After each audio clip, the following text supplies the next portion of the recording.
How you doing tonight, Aaron? I'm doing good, Justin. How are you? I'm doing good. We have some breaking news, right? Yeah, there's definitely some breaking news. Justin, back in June of this year, 2025, we finally covered the Austin yogurt shop murders case. It's one we've had requests over the years. I can't tell you how many emails we've gotten, had people over the years just messaging in saying, why haven't you covered it yet? And you and I finally did. Oddly enough, that same month is when they started to really crack that case. Yeah. And so our update's going to be all about this case, not just what happened to bring the case to a close, but also a lot of information on the killer and what they had done previously. Yeah. It's funny because if we would have just delayed a few months, this would have been our episode. But and it's I I don't even want to go back and listen to our episode now because there's so much information that has now been released. And I'm like, oh man, like you Well, know, yeah, and I kind of get that sentiment, but I also understand if people are listening to this and they're saying, wait a minute, I don't really know that case yet because I haven't gotten to your episode, they should go listen to our episode because they yeah, need somewhere to start from. yeah, This is going to just elaborate on that episode and flesh it out even more because unbelievably, in just a matter of months, so much has been revealed. yeah. So I guess start with something, Aaron, here. Give us a rundown on who this guy was, the victims, how this crime came to pass. Yeah, so let's start with December 6th, 1991. Amy Ayers, who was 13, Aliza Thomas, 17, and the sisters, Jennifer and Sarah Harbison, who were 17 and 15, they were bound, gagged, and shot in the head. This was at the I Can't Believe It's yogurt store where two of them had worked. Now, the building was then set on fire. So obviously, the firefighters show up and they come in, they're battling the fire, and then they find the girls' bodies. Mhm. And so you know how it works. It's any scene that's been set on fire and then firefighters come in. Now you're losing a lot of forensic evidence Yeah. potentially. And we understand that. But, I'm not trying to say anything bad about firefighters. They are the heroes of our country. Mhm. So many people's lives have been saved. But here they didn't know they were dealing with a crime scene. They're stopping the fire. Yeah. So then you bring in detectives. And of course, they're having to work with this case that's been, I mean, it's been handed to them in shambles. And this is all due to the killer's doing. I mean, they set this up, they set the fire, and then the firefighters come in. So this is a case that went cold fairly quickly.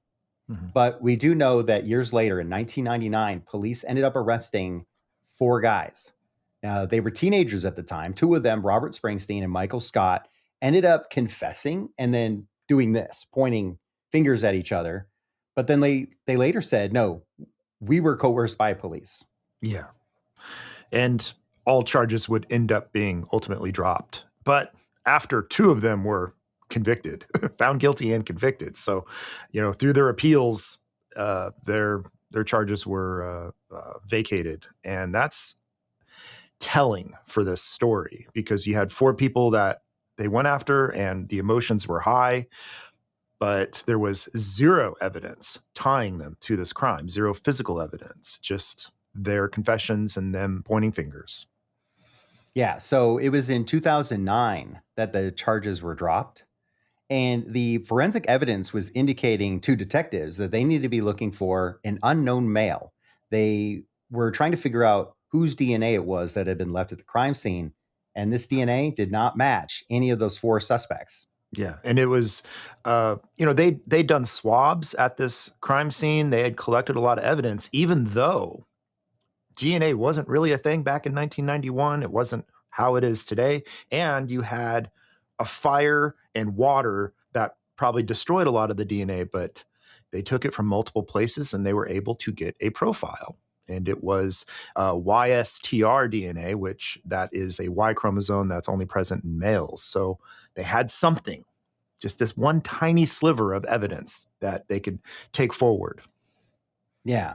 So, like I said, it was in June of 2025 when this case breaks open. Austin cold case detective Daniel Jackson, he resubmitted the ballistics findings on a shell casing from a 380 caliber handgun taken from the yogurt shop that was used to kill Ayers, Amy Ayers. Now, it then matched to an unsolved 1998 crime that had happened in Kentucky. Now, at the time, the detective didn't elaborate on the case from Kentucky, but said there were similarities to the crime in Austin. Yeah, because the crime in Kentucky had somebody who was bound and shot in the head. So there was similarities, and even though there was the fire and all those other things at the yogurt shop, we had a loose MO that was followed. In August, South Carolina officials told Austin detectives that advanced DNA tests on a sample taken from under Ayers' fingernail came back as a match to Brasher's from the 1990 murder in South Carolina. Now, this Brasher's guy, we're going to be going into more detail later, but his name is Robert Eugene Brasher's. So, this is where the detective actually points out it's due to Amy that they're finding these connections and they're able to start connecting things and figure out who was responsible. And it's because she fought back. Yeah. I mean, that's how the DNA ends up under the nails. Now, they don't know why Brasher's was in Austin the night of the murders, but they did say that he was stopped near El Paso just 2 days later. Now, he was going to visit his father in Arizona, and he was in a truck that was reported stolen in Georgia. So he tried to run away when he was stopped, but they eventually got him and they arrested him. And they had charges of auto theft and being a felon in possession of a firearm. There's more details to come. But essentially, that gun that they found on him, they took down the serial number, and then they eventually just returned it to his dad, to Brasher's dad. And they don't know how that gun went from his dad back to him. We don't know if he stole it or if the dad just said, "Here's your gun back," after he got out, but he ends up back with it. Now, real quick, Aaron, I wanted to say that that stop was a border checkpoint stop. And when they were going through the cars, they thought that Robert was acting really weird and off. And that's why they were like, we're going to run your plate. We're going to run your registration. Oh, wait, your truck is stolen. And that's when Robert punched it, tried to escape this checkpoint, but they caught up with him, a mile or two down the road. Now, it's claimed that he threw a lot of stuff out the windows along this short police chase, but they still were able to recover that gun. And of course, we know that gun is a 380, possibly used in other crimes, and it'll come into play later. Absolutely. So obviously, with all of this information, and we're going to get to the findings. Of course, you'll go through the findings later on the recent developments. But knowing that this Robert Eugene Brasher's is behind the Austin yogurt shop murders, we need to talk more about what happened there. So obviously, for a long time, no one knew who had committed that crime. But there was this idea that perhaps a serial killer had done it, because whoever had done this, it seemed like they had done it before. That's one of the reasons why a lot of people said, well, the four suspects, the original suspects, couldn't have done it because, they're more likely to start a game of D&D than to actually commit a murder. So, let's go back to Robert Brasher's. He was born March 13th, 1958 in Virginia, and he did have a history. Now, his violent record began in 1985 in Fort Pierce, Florida. And there was a woman who had been hanging out with her boyfriend, and she kind of got, I don't know, kind of antsy. She wanted to get out. So she ends up leaving him and just going out into the night. It's close to midnight. And she ends up outside of Frankie and Johnny's lounge where a pickup truck pulls up. And the guy says, "Hey, my name's Gary. What's up?" And she goes, "I don't know. What's up?" And she wants to hang out with him. So he said, "Hey, why don't we go buy some drugs and then we'll drink some beer in a citrus grove?" So she agrees. She gets in. They end up, with the beer in a remote area, and they've had the beers. Now, it's here supposedly that he says, "Hey, let's have sex." Yeah. And Michelle doesn't like this, like the way it's developed. And she suddenly has a problem with him, and she ends up slapping him in the face. And this is when he has a gun.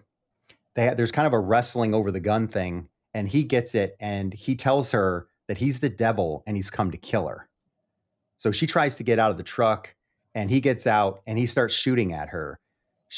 They didn't know this till later, but she was shot twice in the head and once in the neck with a .25 caliber pistol. Now, of course, she's trying to flee still because these injuries aren't necessarily ending her life right then and there. And so he gets down on top of her and he starts beating her severely. It closes her left eye. Her jaw's broken. She somehow gets away, though. There's a culvert, and I'm sure you know what that is, like a pipe that runs underneath the ground there with some openings. She gets in there. She can get in there. He can't. Yeah. She manages to hide in there and escape from him. So he gets frustrated and he takes the truck and he leaves and he drives over to South Beach. And if you're in Florida, you know where this is. So he's headed to South Beach, and Michelle is hiding in this culvert, which was described as mud, slime, and snake infested. Oh, And she God. stays there about a couple hours because when she makes a phone call, it's at 2:43 a.m. And this, they first met up at midnight. So he's going off to South Beach. She gets over to this phone, and it's outside this Arapahoe citrus management company. And they have a phone that's there just for the workers. So she's able to pick it up and make a call. But of course, the authorities are asking her, "Where are you at?" And she has no idea. So what she does do is she's on there long enough that they can trace the call. So they have some idea where in the area she is. And then she hides at there's like a house right next to the company, which is, I think it's actually owned by the company. And there's like a carport there. So she goes in there and she opens up a truck that's in there, and she turns on the inside light, and she waits over there at the carport. And eventually, someone comes along. Sheriff's Corporal Vaughn Day. It says it takes him about 9 minutes to get there. And Michelle, he said when he finds her, she is collapsing. Like she has been through hell and back. So of course he makes calls. He makes sure that someone can take her to Longwood Regional Medical Center. She needs attending to, but he does talk to her, and she's able to describe what happened in detail. So of course they get an APB out. They let people know, hey, we're looking for this truck. The guy has a sign in the truck. It has some numbers on it that start with 275. He smokes Marlboros. He has a gun. This is what the truck looks like. I think it's a brown truck. And so, they're on the lookout, right? It turns out that Deputy Angela Darling is the one who sees the truck. Now, this is at 4:35 a.m. It's by Frederick Douglass Park. And this guy is like, hey, can you give me a ride to a motel? And of course, she's like, okay. She immediately radios Detective Farless. There's a Detective Farless who's already working the case, and he meets up with them. And he's like, wow, this looks just like the truck that the victim had described. So Oscar Farless, he's looking through his truck and he's finding everything she talked about except the gun. So, of course, they're going to want to talk with this Brashers guy. They also look up and find out that he was an aluminum installer and that he had a probation violation that stemmed from multiple burglary charges that happened in Baton Rouge, Louisiana. That's a lot. And I think if you have a woman who's been brutally attacked, such as she has, and then you find somebody like this, it's just common sense to be, well, looks like a duck, walks like a duck, has a history of violence and crime, probably the guy. Yeah. So Brashers talks to the police and he tells them that the gun is gone. He said, I drove to South Beach. That's where my truck got stuck in the sand and why I needed a ride. He said he waded out into waist deep water and threw that gun out into the ocean. So it's gone. No Mhm. one's ever going to find it. I don't even think he could tell you where he put it. So he ends up being convicted of attempted first degree murder, aggravated battery, and firearms charges. And he was given a sentence of 12 years in prison. Now, here's the Sounds crazy good. part. 12 years is good, right? Yeah. Well, he's released after 3, Justin. Now, I don't know why this is because he had already had a probation violation and then he brutally assaulted this woman. It looked like he was going to kill her Yeah. because he shot her in the head twice. Now, the first bullet actually went between the scalp and the skull, they say. So I don't know why he only gets 3. The only thing I can guess is Michelle Wilkerson. A lot of the reports are that, I mean, this is from police. They described her as a sex worker. That's how they described her. And they said it was really difficult to get, in touch with her. So the good thing though is every police officer that I've read from, and this is back at the time, who talked about Michelle said everyone deserves justice. And I Yeah. thought that was amazing. So once again, it's like a crime's a crime. And even these police are saying that, which was Yeah. great to read. I think people need to be punished based on the brutality of their crime, not who their victim is. It's just insanity to me. If a man tries to kill a woman, brutalize her, shoots her twice, doesn't matter who she is, that shows that he's a danger to society and he has a criminal record. 3 years? Come on. We can do better. Yeah. And it can't be said enough. I mean, you commit a crime. I mean, that's just it, right? Yeah. Now, let's go over the people we know are connected now to Robert Eugene Brashers. The first one is Genevieve Zitricki. Now, she went by the name Jenny. She was 28 and living in Greenville, South Carolina. She worked as a systems programmer analyst for Michelin Tire. Do you know what that is, Justin? Systems programmer analyst? A little bit. You It's probably when met some. yeah, yeah. I mean, you have your systems, your applications that you use to run a business, and she essentially runs those systems. So this is a pretty high up IT job. Yeah. Yeah, and she was very valuable to the company. Now, she played softball for Michelin as well. Now, in April of 1990, she had been at a party with friends, and then she headed back to her apartment. They know when she got there that she was on the phone with a friend for about a half an hour. But after that, she just disappears. Like no one's heard from her, no one's seen her. Jenny was recently divorced. She lived alone. And at Michelin Tire, her coworkers are now thinking, wait, she's not shown up to work twice? That's weird. So they reached out to the management at her apartment complex and they said, hey, can you check on her? So the apartment complex dispatches a maintenance worker. Now, when he goes in, he finds Jenny floating face up in the tub. The water is still running. So you can tell this is a crime scene where the killer is trying to get rid of evidence. And it's clear that she's suffered blunt force trauma. Now, the water's not flowing out of the tub, which is why no one knew about this before, because the overflow was draining out. So whoever had killed her had set this up to where there would be almost no evidence or no evidence.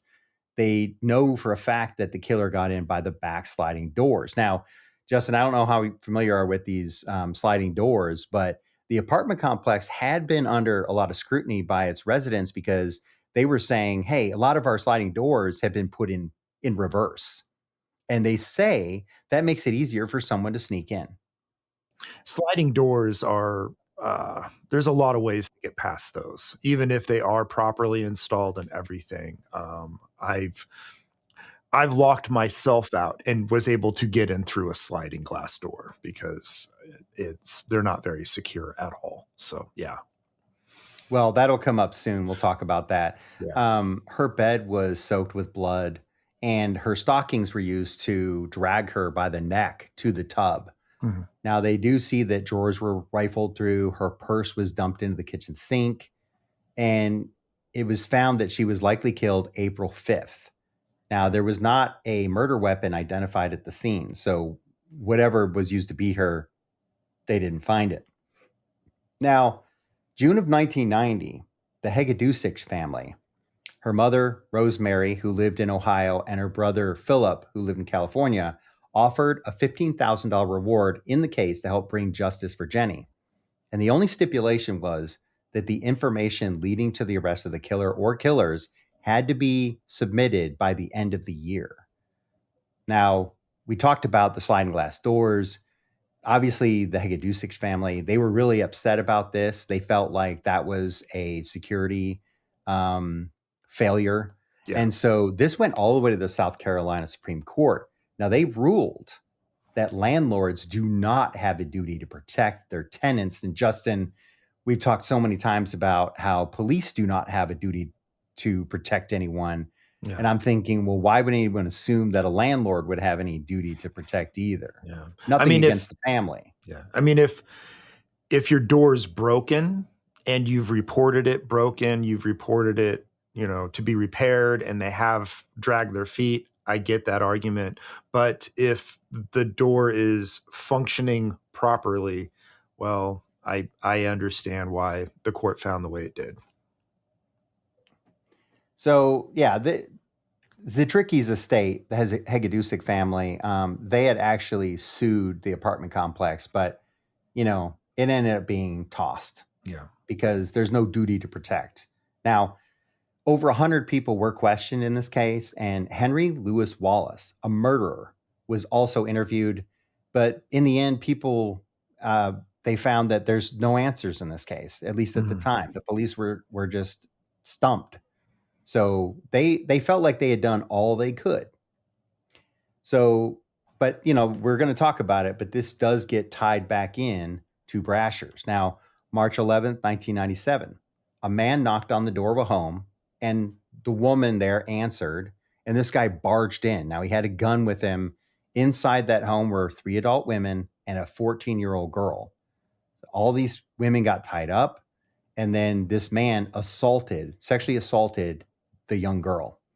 Now, no one was murdered.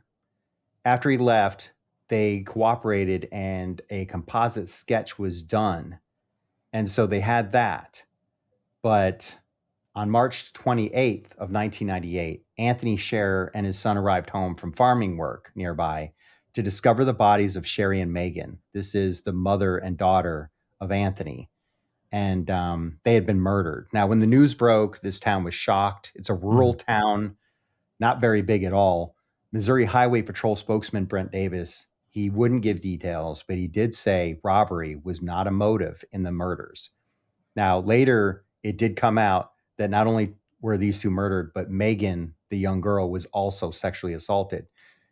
This is another case that ends up being tied to Brasher's. Now, Megan played basketball. She excelled at school. She got straight A's, and she had just won a speaking contest the day before she was murdered.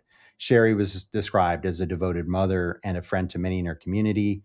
The community, we're talking, I think the community was about 3,000 residents there, and they all started chipping in. They were trying to help the detectives by offering free meals, providing drinks, like coffee or soda, so that they could work around the clock. Yeah. And at this point, we have multiple victims. We have a serial rapist and murderer, but a lot of these crimes are happening in different states. We don't have the databases. We don't have the DNA. We don't have a lot of things back in the 90s. So these siloed police departments aren't able to connect them all just yet. So March 28th, this is just 2.5 hours after the murders of Sherry and Megan. This is near Dyersburg, Tennessee. An attempted home invasion happened. Okay. So they get a report that there was a shooting, a home invasion. There was a man that was in a van. He stopped at a home and he asked for directions, but then he attempted to barge in. And there was a woman that lived there. She was 25. She had her children with her. The man fired a shot from his gun during the struggle with the woman, and it struck her in the arm after she had retreated into her residence. And ballistics connected this incident to the Scherer murders. Remember, it was just 2.5 hours later. Yeah. The woman also provided a description of the man and assisted with making a composite drawing of him. Now, Justin, for me, there's a moment in this entire case, and we didn't know it at the time that it was connected to the Austin yogurt shop murders, but October 5th, 2018 is when the Missouri State Highway Patrol had released this press release, which gave additional information on the investigation into the Scherer murders and how Robert Eugene Brasher's was eventually connected to them. And some of the following details come from that press release. This just really fleshes out this guy's crimes and how he's connected. Now, April 12th, 1998, Brasher's was arrested in Paragould, Arkansas. He was attempting to break into a woman's residence. And in 1998, a partial DNA profile was developed from evidence at the Scherer scene. Now, you already said it. They didn't have DNA like we have it now back in the 90s. But what they do have is over those years, it gets better, more refined. They get smarter with it. And this profile, though, a lot of people have asked us, like, when they get a profile, how come they don't just put it in CODIS and get a match? Because obviously you're trying to match with someone who's probably already been picked up for a crime. Yeah. They're probably in the system by then, right? Yeah. But it's about the markers. This profile didn't have enough markers for entry into CODIS, which is the combined DNA index system. And that's what everyone keeps asking about, is CODIS. Yeah. And at that time, a lot of police departments didn't upload everything. They just, if an arresting officer or a booking officer had processed a bunch of people, well, there's follow-up there, and they have to go through the evidence and upload it. Sometimes a police department's small. They don't have a huge budget. They don't have the manpower. This stuff doesn't get uploaded all the time. And we'll get into that later, but it's just, yeah, sign of the times, I think. Yeah. Well, from 1998 to 2006, investigators were conducting numerous interviews. They were following hundreds of leads, and the cases were also featured on America's Most Wanted. But of course, by 2006, major advances in DNA testing led to evidence from the Scherer murders being resubmitted to the Missouri State Highway Patrol's crime lab. and a full suspect DNA profile was then developed, and that was entered into CODIS. And that's when they got a match to the April 6th, 1990 murder of Genevieve Zitricki, Jenny. Mhm. And so, because of that match between the Cher and Zitricki cases, investigators from South Carolina, Tennessee, Missouri, they worked together to investigate over 1,200 leads because they know, hey, if this guy's done this kind of stuff, what else has he done? He might be the one to answer for some of our unsolved crimes. Yeah. So, It in May of 2017, they yielded a CODIS match to the March 11, 1997 rape of a 14-year-old girl in Memphis, Tennessee. Now, we talked about that one. It's just now these cases are starting to be connected to Brasher's. yeah. And this is showing how we don't have the databases, we don't have DNA until much later. And all of these crimes are happening in different states. And we'll later find out that Robert would tell his family that he has to travel for work all the time. And he would leave and go and commit these crimes elsewhere. And so you have battling jurisdictions, you have a lack of communication, lack of connections between all of these different police departments. But it takes, these cold case detectives and new detectives that will come along to get them all coalescing together. So in 2018, and this is where they really connected to Brasher's because sometimes you just have matches and you don't know whose DNA. So these investigators sought out Parabon Nanolabs. Now they're a DNA technology company. They have a snapshot DNA analysis technology that combines DNA testing and genetic genealogy analysis to establish the relationship between an individual and their ancestors. Now, this process led to the identification of Robert Eugene Brashers as a suspect for the cases we just went through. Mhm. And the problem is, Brashers, he's been deceased since 1999. Now, Justin, you know how it works. If investigators are working a case, sometimes they're working just that case. Yeah. And in this case, the police were tracking down Brashers because of a stolen license plate. Yeah. They end up finding him and his wife and his three daughters, one of which was his biologically, at a Super 8 motel. This was in Kennett, Missouri. He was hiding out there. Now, the investigators were trying to talk with, I think they were talking with his wife, but this soon turned into a standoff. And they were able to, with his cooperation, to finally get his family released. But then he shot himself in the head. He ended Yeah. up dying within 6 days. This was on January 19th, 1999. Yeah. And at the time of his death, they didn't really fully understand what he had done. They Yeah. didn't know he was a serial killer. While he was doing the standoff, they did figure out that he had a criminal history and that this guy was very dangerous. So they knew that. But And I because want of to, all of this work, they ended up figuring out just how dangerous he yeah. was. And at the time of the standoff, like a coward, he hid under the bed with his 380 pistol. And that's what he used to shoot himself with.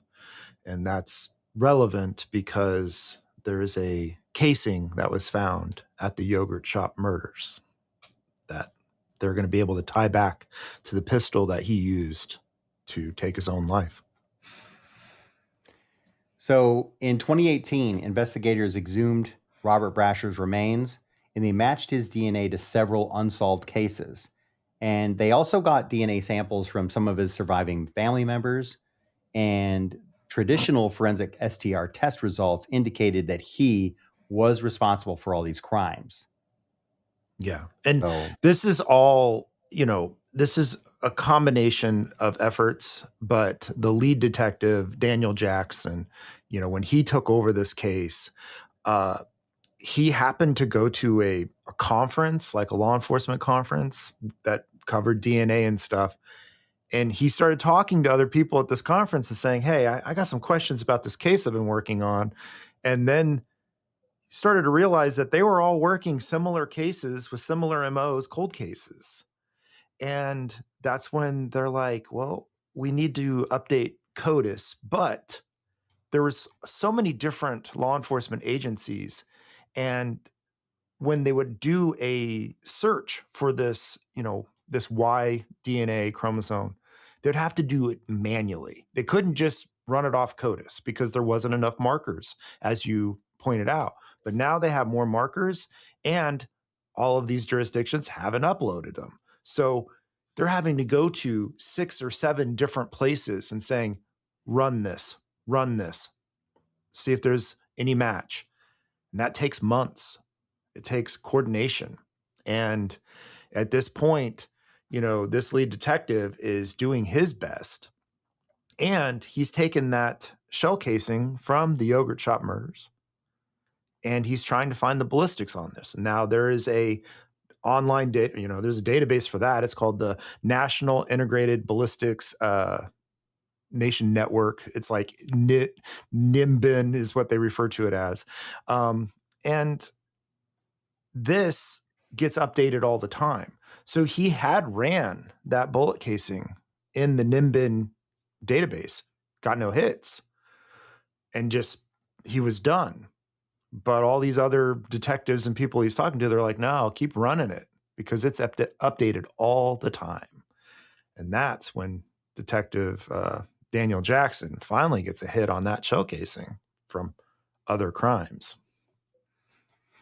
Yeah. So there are various ways they've been able to connect him. And I know that one of the questions we got, Justin, was wait a minute, I thought they were sure that more than one person committed this crime. But, I think the takeaway here is once you have all the evidence that's tying together, that's provable, that's when you can ultimately say, look, we had information before, but the more you learn, the more you can fine tune. And it seems like they figured out eventually that this crime was committed by one individual Yeah. because And he didn't work with other people. no. And he was known to have a 22 pistol and a 380 on him. It's been confirmed by family, friends, other people. It's been confirmed by other crimes he's committed. So this makes sense. And they are really doing their due diligence because personally, I feel like they had most of this solved back in 2018, but they weren't done trying to connect all of the dots here just to make damn sure that they had the right guy. Yeah. So, I mean, you have to give credit to all the investigators. They had investigators from all these different states. But like you said, it was for the Austin yogurt shop case, the one we just covered in June. That case, this was ultimately where they were able to finally say yes. And he was also responsible for this crime.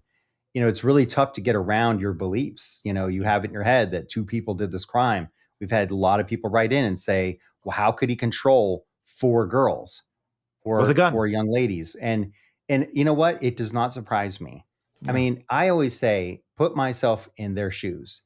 If I'm with my family and someone's got a gun to say my daughter's head, do you think I'm going to play hero? No.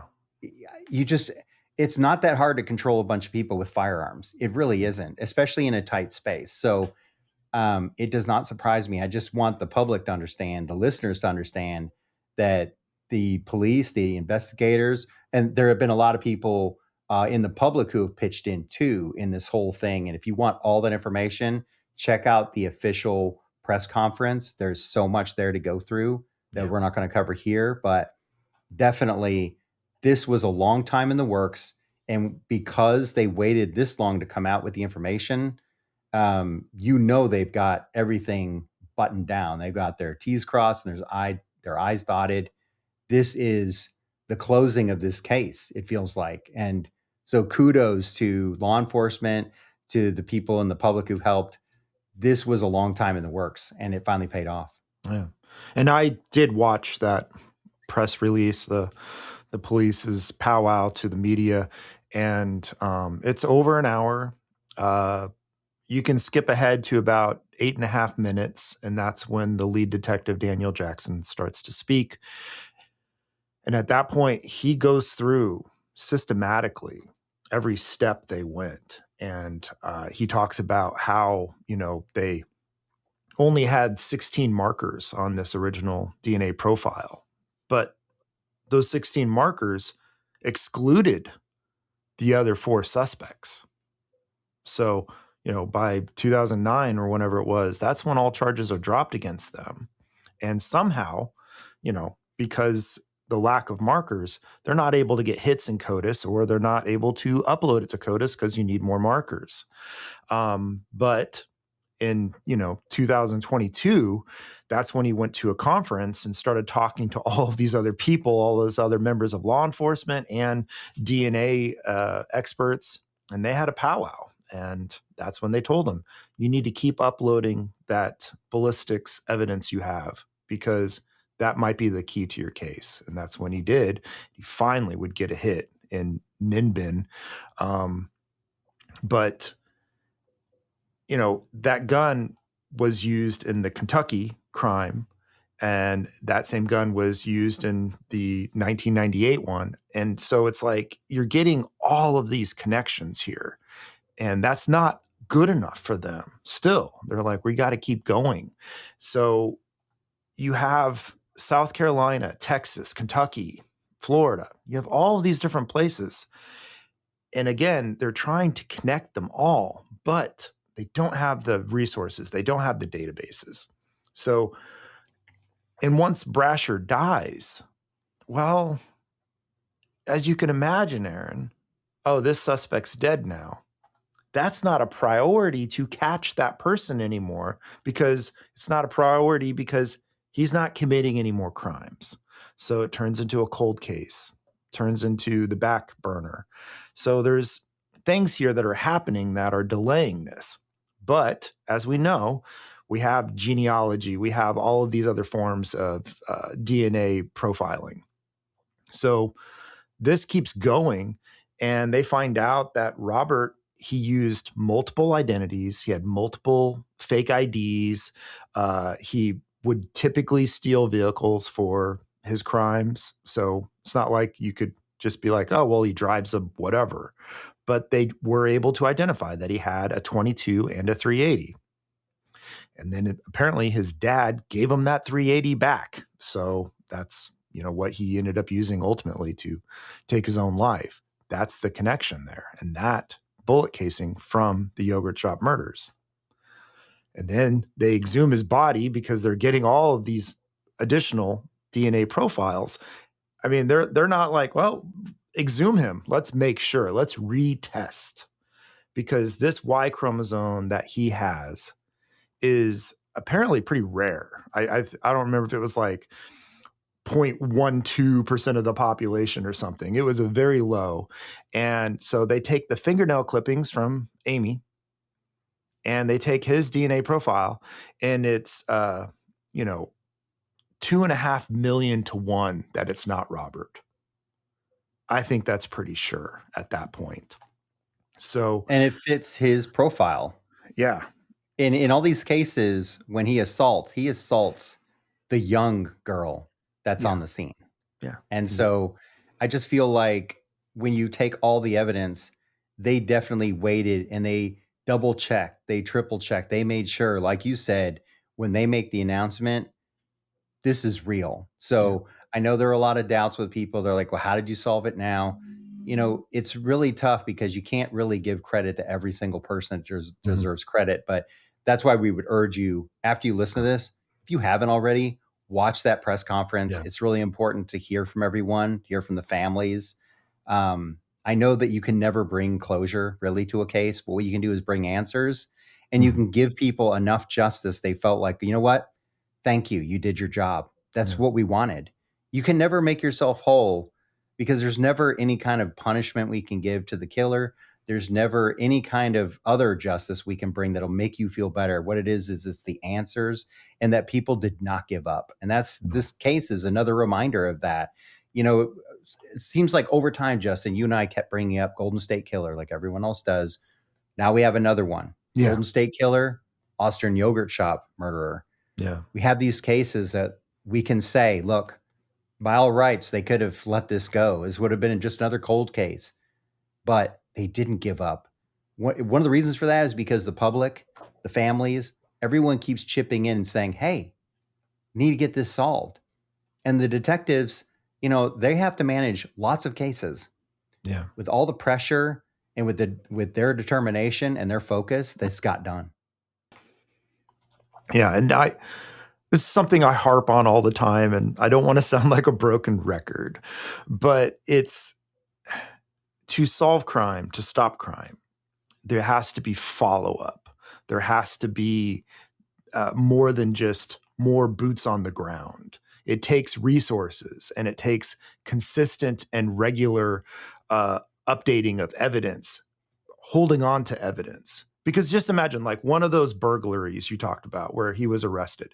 They charged him with just trying to break and enter, but what they found on him was rope, binding materials, a video camera. This wasn't a burglary.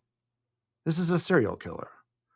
Uh, so keeping police records and reports on file, keeping the evidence on file, uploading to databases, whether it's CODIS or the Nimbin, these are all things that help protect us.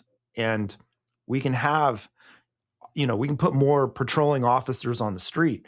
But if these officers can't or don't have the time to fill out their police reports or upload all the evidence, well, we need other people to do that. We need more funding on the back end. And whether it's other officers or civilians, they need to upload these documents, this evidence, they need to keep a hold of it. And this is what will take people off the streets that are dangerous to society. Because I don't know if Robert could have gotten away with what he did today because of the databases, because of the all of the security camera footage and everything. I don't think he could have gotten as far as he did today.